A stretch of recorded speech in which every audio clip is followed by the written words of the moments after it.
Vamos a hablar ahora de filosofía. ¿Es habitual encontrar el nombre del filósofo Epicuro?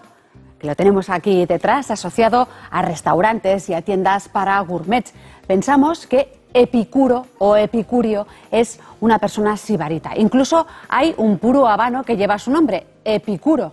¿Es eso lo que predicaba Epicuro? A disfrutar de los placeres como hacen los buenos sibaritas, los vividores. Para responder a esta y otras preguntas en la sección de Filosofía para Profanos contamos con Maite Larrauri. ¿Qué tal? Bienvenida, Maite. Gracias, Marta. ¿De qué placeres hablaba entonces exactamente este buen hombre que tenemos aquí?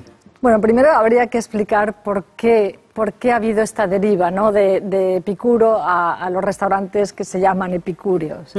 Y todo viene de una frase que dijo Epicuro, que era la siguiente: el placer del vientre es el principio y la raíz de toda vida buena. Eso quería decir que él cogía el placer del vientre como una especie de ejemplo, de paradigma, ¿no? De modelo, en el siguiente sentido.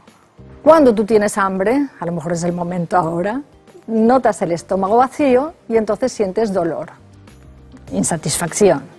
Cuando comes, llenas el estómago y entonces sientes satisfacción, placer.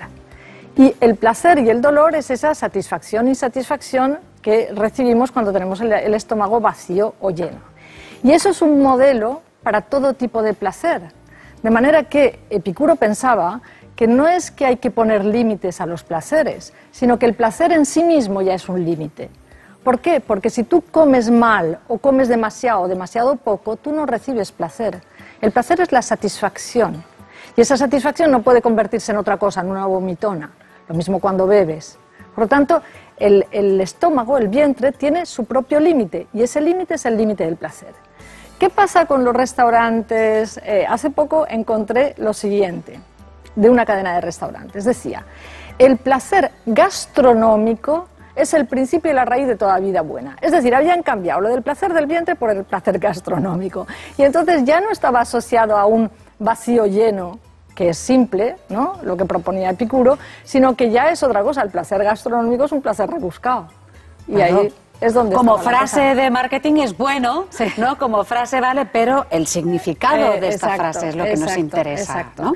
Entonces, claro, luego además hay que tener en cuenta, Epicuro, por ejemplo, era una persona enferma del estómago, lo que quiere decir que poca cosa o cosa muy medida podía comer. Y de hecho lo que predicaba era moderación, frugalidad.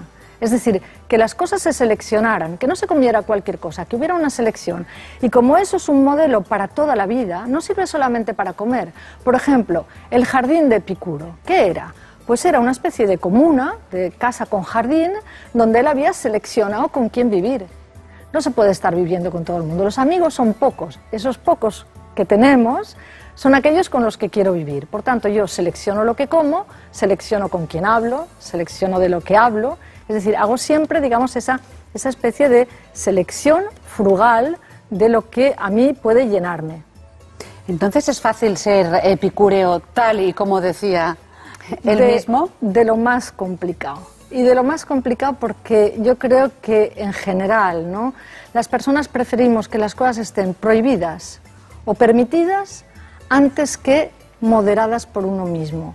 Es decir, que si te dicen no fumes o fuma, o no bebas o bebe, eso es aceptable porque es una orden y obedecemos. Ahora, si te dicen, por ejemplo, tú tienes que conocer tu estómago, por tanto, tú puedes saber cuántas cervezas puedes beber sin que eso se convierta en un displacer, en un sufrimiento, o cuánta comida puedes ingerir sin que eso se convierta en su contrario, porque además cada estómago es una medida. Entonces, modérate, o sea, no es posible, por ejemplo, que yo coma lo mismo que una persona que mide 1,90 y pesa 100 kilos. No es posible, ni que beba lo mismo. Por lo tanto, modérate según tu medida. Tú tienes que ser tu medida.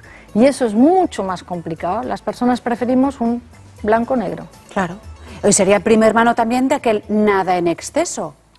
Sí. ¿No? Sí, claro, efectivamente, porque los griegos siempre dicen estas mismas cosas. Hay que ser moderado, hay que encontrar el principio de moderación en uno mismo, uno tiene que buscar su propio equilibrio, y esto es un equilibrio, equilibrio del vientre y equilibrio de otras cosas, ¿no? Entonces, una comida epicúrea No sería una cuchipanda, ¿no? No. Muy lejos de lo que parece que están proponiendo. Por ejemplo, una comida epicúrea podría ser, y él lo dice, ¿no? Podría ser,